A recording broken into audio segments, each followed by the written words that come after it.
Hello Ateneans, hello student leaders, Sawadee Krap from Bangkok, Thailand. Let me introduce myself. I am Jeff Santo Domingo. I graduated from the university in October 2013 with a Bachelor of Science in Accountancy degree. The reason I am in Thailand is that I work as a senior international tax specialist with Agoda, one of the world's leading online travel accommodation platforms. And why specifically in Bangkok out of all our offices in the world? It's because Agoda's finance group is based here, including the tax team which I am a part of. So what I do, I handle and manage the international tax compliance matters as well as tax operations and research work for a number of our entities in Asia Pacific and Europe. Prior to moving here, I was with my very first job after graduating from college, which was with the Global Compliance and Reporting Group, or the tax service line of SGV and Company, the country's largest professional services firm. I was with SGV for 5 years, 4 years of which was with our Makati office and a year on secondment program in Kuala Lumpur, Malaysia. It's been 12 years since I first entered the university, and truth be told, I did not have so many organizations back in college. But my fondest memories of ADNU would always include being part of ThePILLARS, the official student publication of the university. I was with ThePILLARS all throughout my years in college. And so what I would like to share with you today are some of my reflections from being active in student life outside of the classroom walls. And I would like to summarize these reflections into 3 key insights on how being part of a student organization had an impact on me personally and how this brought me to where I am right now, why I do what I do. So the very first key insight is self-awareness, how being part of a student organization served as a mirror to look at myself. I became the editor-in-chief of ThePILLARS when I was in my 3rd year, and during that time, it was the publication's 50th anniversary. I remember seeing myself as an unusually shy and sheepish student leader compared to those from other student organizations. I was so timid, in fact, that when I finally had my very first column in the student newspaper, I remember I wrote about how I perceive I am a snob and aloof person, and how by writing I aim to burst that bubble. If there was anything that loomed over my head, it was a question of why me? How can a timid, soft-spoken guy be able to lead an organization of around 20 fellow student journalists? And one of the pivotal moments, and something that I am always grateful for, was that in ThePILLARS, every mid-year and year-end, we would have this intensive evaluation and planning activity. During those times, we would not only look at every nook and cranny of the newspapers we published, but also spend much time evaluating ourselves. And the exercise would involve you sharing your self-assessment, and then others providing inputs on what your strengths are and what are the areas that you need to improve. What I was able to draw out of those moments was that processing my experience in the student organization opened the door to self-awareness. For me, ThePILLARS evaluation and planning activity was a very edifying one. And how empowering it is to hear my fellow members in the organization affirm my strengths, and at the same time, in an atmosphere of sincerity and honesty, help me realize what are the things that I need to work on. How can I improve? How can I become a better writer, a better person, a better editor? And in a sense, what we were doing back then in the organization helped me get ready, prepare myself for what is out there in the real world. In the workplace, I came to grasp the importance of feedback mechanism, and always having this type of conversation with my superiors at work was something I look forward to. And really, when you have this type of conversation, for me, it was not something that I need to fear, but rather an opportunity to identify what are the areas that I am doing good and what are the areas that I need to exert more effort on or develop. To sum it up, my experience in the student organization helped laid out the foundation for me to have self-awareness. Of course, it was not an overnight process for me to overcome the challenges of poor self-confidence, of feeling undeserving to lead, of the inability to see my gifts and abilities more clearly. It is always a journey towards growth, towards expanding my horizons, and towards always having the door open to possibilities. And that is the first key insight. The second key insight is how being part of a student organization became my expression of being a man for others. Looking back in Ateneo, we always carry or try to carry men and women for others as part of our identity. And true enough, talking about others is always relevant and crucial, especially when you are a part of or when you lead an organization, be it in the university or outside. In my current workplace, for example, we are thousands of people coming from around 80 different countries, and it was the same experience I had when I worked in Malaysia. Having around the diversity of people only means that we have around 80 different ways of thinking, of speaking, of living our realities and experiences based on our respective cultural backgrounds. In the same manner, I recall in ThePILLARS, we have the same experience. I worked with people with different personalities and interests. We were all writers, but someone was into Lady Gaga, someone was into pop culture, someone was into having conversations about religion, philosophy, theology, and so many other stuff. Not all the time it was easy to navigate a common path when each of us has his or her own ways of thinking and working. If there is anything that I came to appreciate with this diversity of people, it is the value of listening and respect, of allowing one another to share or his or her own thoughts free from judgment. There were times in the publication when the younger ones, the younger members would seem to drift away or become inactive, and I will have this image of ates and kuyas trying to reach out to them. For me, the mere act of my fellow members in the organization lending an ear, trying to ask, how are you? How did the exams go? Is everything okay? Was always a very heartwarming and striking image. And so being men and women for others does not need to be expressed in the grandest of gestures, but in the small little ways of showing concern for others, of listening to one's fellow members, trying to understand their situation, and know where they are coming from. Up to this day, these very same people, members in the organization, remain as my close friends, wherever we are and whatever we do. And it is precisely not just because we were part of the same organization, but because we forged closeness through being men and women for each other. In the same way, in my workplace, work becomes more efficient, processes become more effective when we try to listen to each other.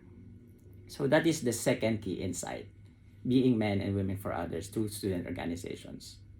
And the final insight, the third one, is how being part of a student organization helped give me a deepened sense of purpose. So what I talked about earlier, self-awareness, being men for others, I think all point toward this final key insight, which is purpose. When I hear the word purpose, it seemed to be something so grand, something out of reach, something otherworldly. And for someone like me who's been uprooted from my hometown for many years now, the best metaphor I can think of purpose is home. It is something always worth coming back to. It is something that gives me joy or sustains me whenever I am reminded of it. It is something I can always anchor myself in the face of uncertainties. And how do I think I was able to experience this sense of home, sense of purpose back in my days in the student organization? I think for me, these were in the little things. Whenever in ThePILLARS we were able to publish a new issue, whenever we were able to reach every Atenean with the story of Berebentot, whenever we concluded a successful student journalism festival, whenever we integrated in the local communities in order to understand better their social realities. my fellow student or my fellow leaders and I in the organization felt that we have a purpose, that we have home. Whenever we try to do something meaningful, knowing that we are committing ourselves to something that we were truly passionate about, trying to effect change right where we are, making an impact right where we are. And up to this day, I brought with me this craving for home, for purpose. There are times when I come to a point I feel like what I am doing is routine or that it leaves me a feeling of emptiness. Sometimes I ask myself why I am doing what I am currently doing, why I'm here.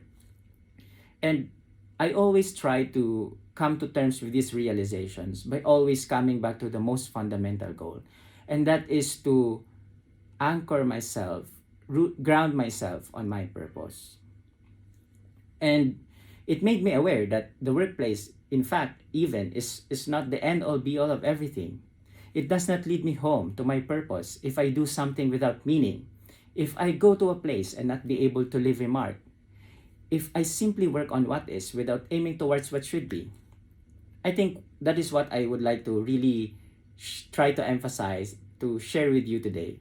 That I hope you, dear Ateneo student leaders, by your involvement in your respective student organizations, be able to long for home, for purpose, for creating ripples of hope and change right where you are.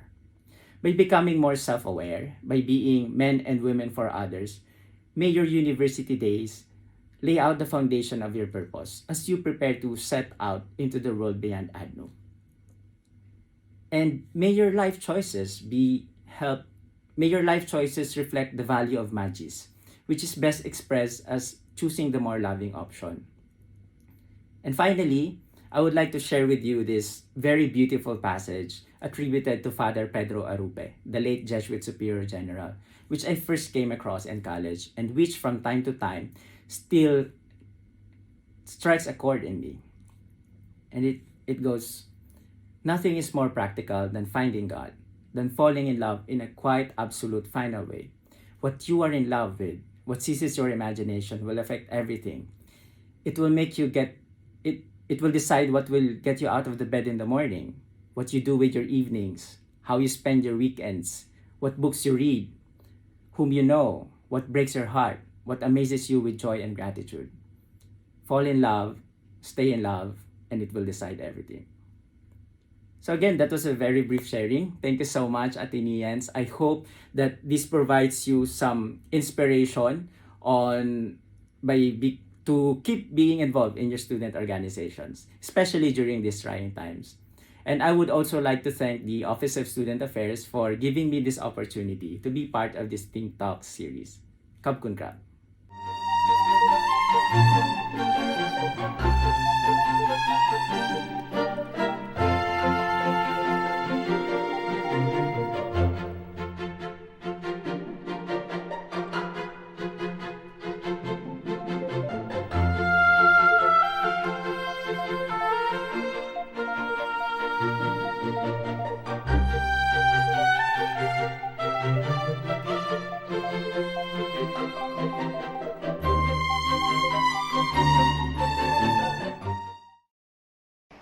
Fall in love, stay in love, and it will decide everything. Those beautiful words of Father Arupe S.J. continue to inspire and motivate me every day. And because of these two gorgeous and lovely ladies, I was able to enjoy and love volunteerism. The lady from my right is Ma'am Evelyn Amaro, or I call her Mother Earth. She is the moderator of Gabay Scholars Organization, and Gabay gave me the privilege to become their external vice president. And from that experience, I was able to unleash my hidden skills in organizing events like outreach programs, fundraising activities, and being resourceful. Honestly, I fall in love with this organization, with the moderators, supporting staff, scholars, and most especially, the adopted community of Gabay, the Balatasan Elementary School in Calabanga, Camarines Sur. Every time I visit that place, there is always an excitement and full of joy inside me. And I think It's their smile, the smile of children and the community, that gives me energy to do things that they truly deserve. I feel so privileged because I was able to continue the outreach program, including tutorials, feeding session, and of course with the help of other Ignatian scholars. And with God's grace, I was able to organize and facilitate Lakbay Aral, a fundraising project that benefits the students from Balatasan Elementary School. It is my desire to help students to be more motivated and strengthen their learnings outside the four walls of their classrooms. And that's how Gabay influenced me to be the person for and with others. And one thing that I really like being with Gabay, I was able to feel and experience the essence of family, the acceptance, connections, unity in diversity, empowerment. The second lady that I've mentioned is Ma'am Mary Monsalvamante, the Iron Eagle of Ateneo de Naga. Iron Eagle entrusted me with the position as chairman of RegCom, or the registration committee. RegCom are the volunteers every enrollment. And that trust from Iron Eagle really means a lot to me because it boosts my confidence to continue my passion to serve. And that confidence pushed me to run as ADNU SSG president and create my own political party. I know it's a very ambitious plan as an ordinary student, but as long as I have the courage and I will do it for His greater glory, everything is possible. Until I was elected as ADNU SSG president, and take note, with landslide victory. However, the result did not gain pure acceptance, and it was a painful experience, but I have to move forward and go back to my why and purpose. Why did I run? But then, my transition process is not so smooth. There are plenty of room for improvements on my part. But still, I am grateful, not because I was able to finish my term, but because it significantly happened. Despite of everything, I'm still fortunate because I was able to experience the highs and lows of being a student volunteer and leader. Why fortunate? Because it opens a lot of opportunities for me. First, I became aware that I had lots to do to develop my leadership skills. That's why I always push myself to actively engage in any seminars and or workshop about leadership. That opens to the second opportunity. I was chosen to be one of the Filipino delegates to Youth Exchange Project with Asia, Oceania, and North America, or the Kizuna Project, sponsored by the Japanese government. And I was able to represent the school in the 9th Aboitiz Future Leader Summit and participate in the Nestle Mile program, and that allows me to the third opportunity. I've met a lot of smart, driven, passionate young leaders not just only in our country, but from all over the world. Above all, it strengthened my relationship with my family, especially with my parents, and I've made them proud.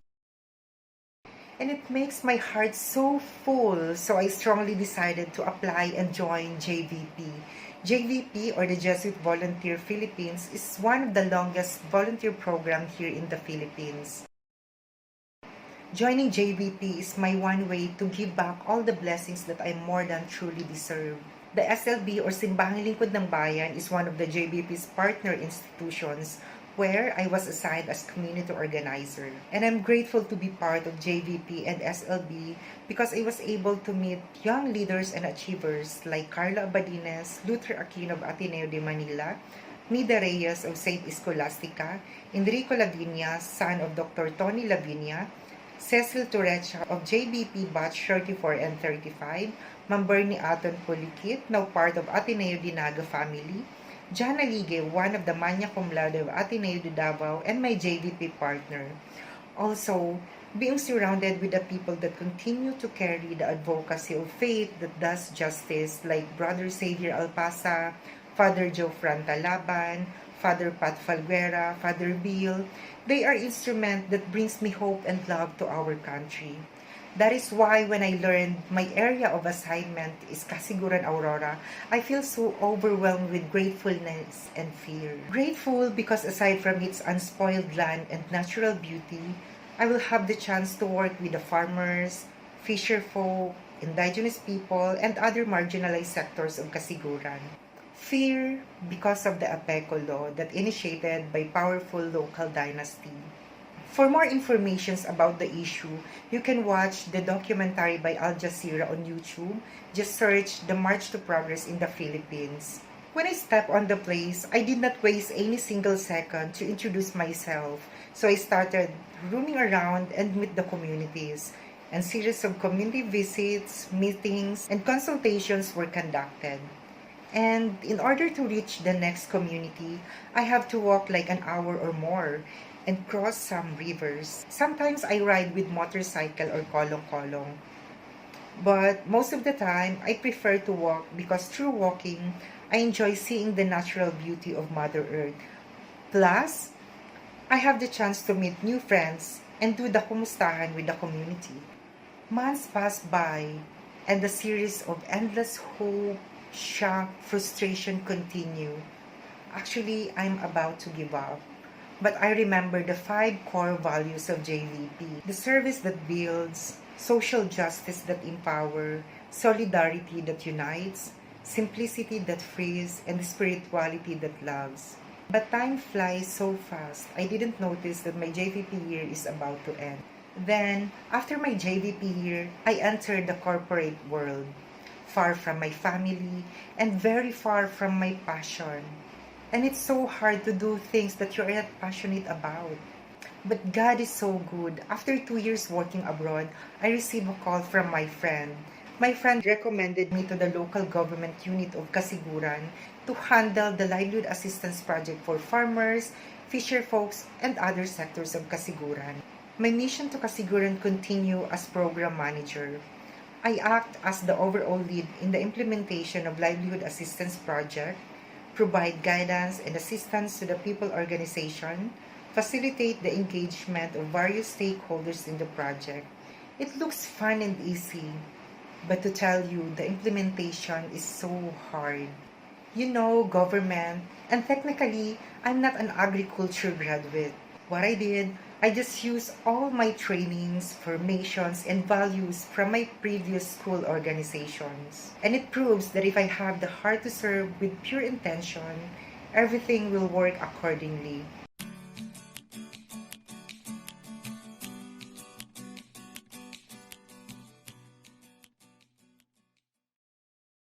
Ateneo and my student organizations reminds me that this pandemic is not about the time for survival of the fittest.